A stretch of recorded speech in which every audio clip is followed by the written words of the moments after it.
Semua bisa berkesempatan untuk menjadi tutor asalkan kalian pernah mengambil mata kuliah itu atau sudah pernah melakukan mata kuliah itu.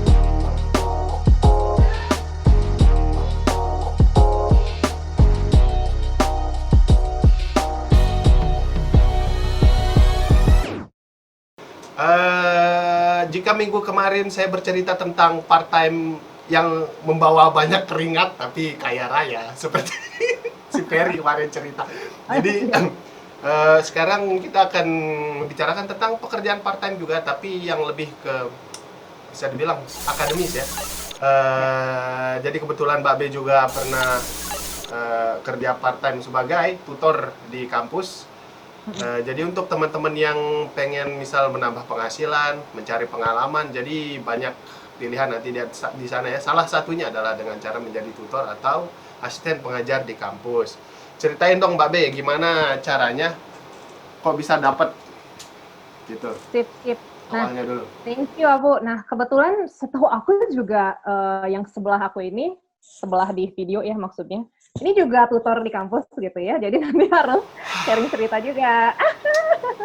Gua interviewer di sini, kerjaan gua menginterview. Gimana sih? Oh Anda iya. jawab aja. So, ya nanti maksudnya, jadi teman-teman ini nanti bisa ini juga gitu. Gimana Mbak B, Oh, gimana? sekarang sih ya giliran gue. Oke, jadi tutor ya. Nah, sebenarnya sebagai kerjaan academic tutor gitu ya di UQ itu kalau nggak salah ada beberapa macam. Aku nggak tahu. Kita habis break sholat maghrib ya, lanjutin Mbak B. Yap, gara-gara time zone difference dan sebagainya ya, ini luar biasa. Terus jadi jadi kalau pengalaman aku kemarin itu jadi casual academic dengan posisi dengan fungsi, bukan fungsi sih, tapi tugas gitu ya. Tugas sebagai academic tutor di program bahasa Indonesia. Jadi aku ngajar bahasa Indonesia waktu kemarin ke orang-orang Australia gitu. Jadi khusus buat Mbak B diceritain sedikit, Mbak B jurusannya apa di sana? Mbak B jurusannya apa dulu? Oh iya benar, sorry aku lupa, sampai lupa ya. Nah Iya. itu aku kemarin ngambil Master of Applied Linguistics dan spesialisasinya TESOL Studies. Jadi kalau nggak salah di ijazahku, pokoknya ada keterangannya gitu ya, Master of Applied Linguistics, specializing in TESOL Studies. Itu basically pendidikan bahasa, Applied Linguistics itu intinya linguistik terapan. Tapi kalau di UQ itu fokusnya untuk pendidikan bahasa gitu ya, jadi teaching and learning languages gitu, atau second languages. Nah, terus aku ngambil spesialisasi TESOL gitu ya, TESOL Studies, itu artinya itu kepanjangannya Teaching English to Speakers of Other Languages. Dan itulah baru pendidikan bahasa Inggris gitu. Jadi sebagian besar mata kuliah yang aku ambil itu kebanyakan tentang teaching and learning a second language gitu ya, atau languages in general, terlepas dari bahasa apapun. Nah, tapi ada beberapa mata kuliah yang fokusnya memang pendidikan bahasa Inggris gitu. Jadi ya konteksnya bahasa Inggris gitu kan, grammar yang dibahas grammar bahasa Inggris kayak gitu. Nah itu jadi kalau di UQ itu seperti itu. Di kampus-kampus lain kalau ada yang kalau nama jurusannya Master of Applied Linguistics itu belum tentu isinya sama seperti di UQ gitu ya. Mungkin kalau misalnya yang memang pendidikan bahasa Inggris di kampus-kampus lain itu bisa jadi namanya Master of Education atau ada juga yang namanya Master of TESOL gitu. Tapi itu nanti jangan dibahas sekarang, bahas dulu. Iya, nanti betul. Nah, karena Master of Applied Linguistics ini berada di School of Languages and Cultures, Faculty of Humanities and Social Sciences di UQ. Nah, aku kebetulan anggaplah jadi ketemu dengan dosen koordinator program bahasa Indonesia gitu. Nah, terus beliaulah yang menawarkan ke aku. Jadi, alhamdulillah aku jadi tutor itu tidak apply gitu ya, tidak daftar, tidak melamar gitu ya jadi tutor, tapi di approach langsung sama dosen di program studi bahasa Indonesia tersebut gitu. Nah, beliau menawarkan teh bea gitu ya, karena kan udah kenalan, terus tahu aku orang Sunda gitu ya, jadi beliau manggil aku teteh gitu kan. Dosennya orang mana Mbak Be? Nah, dosennya itu kebetulan orang Australia, tapi aku manggil beliau Bapak, Pak gitu. Nggak pakai nama, soalnya kan udah yang apa ya, sama beliau itu kan karena konteksnya budaya dan bahasa Indonesia, jadi aku anggap beliau kayak orang Indonesia gitu kan jadinya. Nah, dan beliau itu lancar banget bahasa Indonesianya gitu ya. Pokoknya lancar banget bahasa Indonesia, bahasa Jawa, bahasa Sunda juga bisa. Jadi aku kayak luar biasa.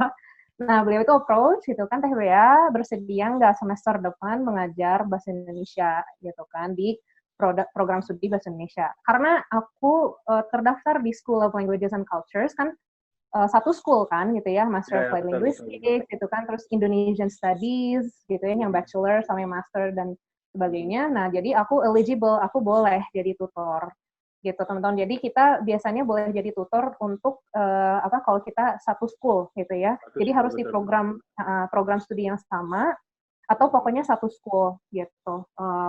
Basic pada umumnya ya, Abu ya, seperti itu.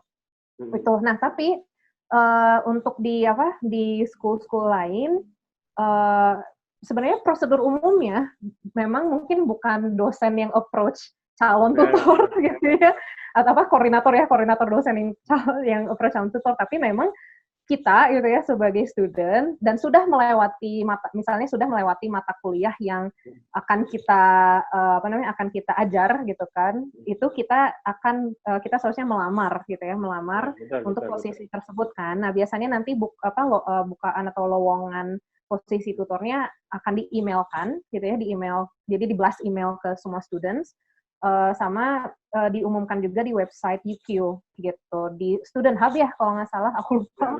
Tapi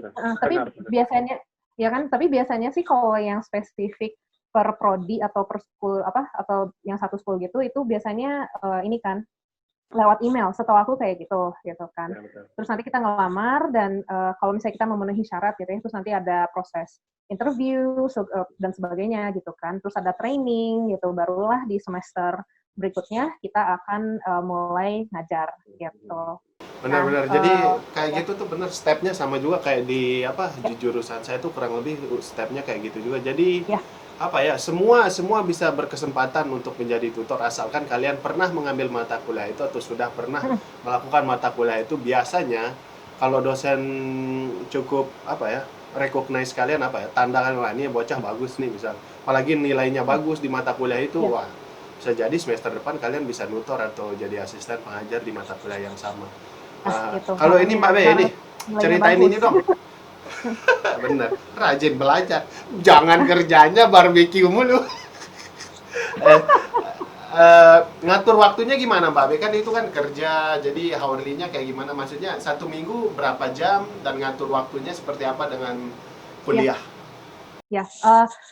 Alhamdulillah banget, kebetulan kalau kasusku di semester terakhir itu aku kan ngambil tesis ya sama satu mata kuliah lagi gitu kan. Jadi aku udah tinggal satu kelas lagi. Nah, jadi mau jadwal tutoring yang program bahasa Indonesianya mau kapanpun gitu ya, selama itu nggak bentrok sama yang satu kelas itu, aku masih bisa gitu. Nah, kebetulan waktu itu juga jadwalnya udah ditentukan dari semester sebelumnya pada saat penawaran gitu. Jadi waktu Bapak dosen koordinator itu approach aku, beliau udah ngabarin gitu, Teh Bea, jadwal mata kuliah ini gitu kan yang akan Teteh ajar untuk semester depan. Jadwalnya so far sih begini. Jadi tiap hari ini gitu, kalau nggak salah 2 kali seminggu, jam sekian gitu kan. Nanti kalau ada perubahan sih akan secepatnya dikabari gitu. Terus aku bilang, oke, masih bisa gitu kan, karena dan kebetulan jadi aku jadi kalau kelas-kelas bahasa gitu, kelas bahasa Indonesia dan sebagainya itu biasanya ditaruhnya sore. Nah, sedangkan kelas aku yang tinggal satu kelas itu gitu ya, pas semester terakhir itu di prodi aku kebanyakan kelas itu dari pagi sampai sore. Makanya aku memang cuma bisa ngambil kerjaan yang kalau misalnya rutin gitu ya, itu cuma bisa sore malam gitu kan, dan selebihnya mah harus diatur-atur lagi. Jadi aku masih nggak apa-apa gitu. Dan ketika jadwal kelas aku keluar gitu kan, itu awal-awal semester kan ya, awal-awal semester baru, ya aku pilih aku pilih jadwal kelas yang nggak bentrok sama jadwal tutoring aku gitu kan, kayak Betul, gitu betul, gitu. Cuman yang aku nggak tahu kalau di prodi lain, school lain itu step yang duluan apa? Apakah jadwal kelas kita sendiri dulu yang keluar, baru setelah itu kita pilih gitu ya, atau ya pilih atau menentukan jadwal tutoringnya gitu kan, atau sebaliknya kayak aku. Kalau aku kan sebaliknya, jadi jadwal tutoringnya udah duluan, terus aku jadinya bisa pilih kelas aku sendiri itu yang di luar jadwal tutoring gitu kan. Ya. Ngikutin gitu. Jadi Kalau ya emang ada dua cara. Seingat saya di jurusan saya waktu itu karena misal pas waktu itu pengalamannya kelas tutoringnya itu banyak, jadi malah lebih fleksibel karena tutornya banyak. Kita bakal dikasih tahu tuh, kita bakal dimintain schedule, misal kamu kamu kuliahnya hari apa aja, jam berapa aja, terus nanti disesuaikan sama dia. Oh berarti kamu nggak bisa ngajar jam segini hari ini kayak gitu. Jadi nanti disesuaikan sama dia. Oh berarti kamu cuma bisa ngajar sekian. Biasanya kalau mereka udah suka atau mereka udah nunjuk kita jadi tutor, bakal dicariin terus udah, meskipun kita cuma dapat ngajar satu kelas doang gitu ya. Tapi nanti memang disesuaikan karena mereka tahu kita adalah mahasiswa dan kita akan bekerja part time. Jadi memang disesuaikan. Pengertian ya.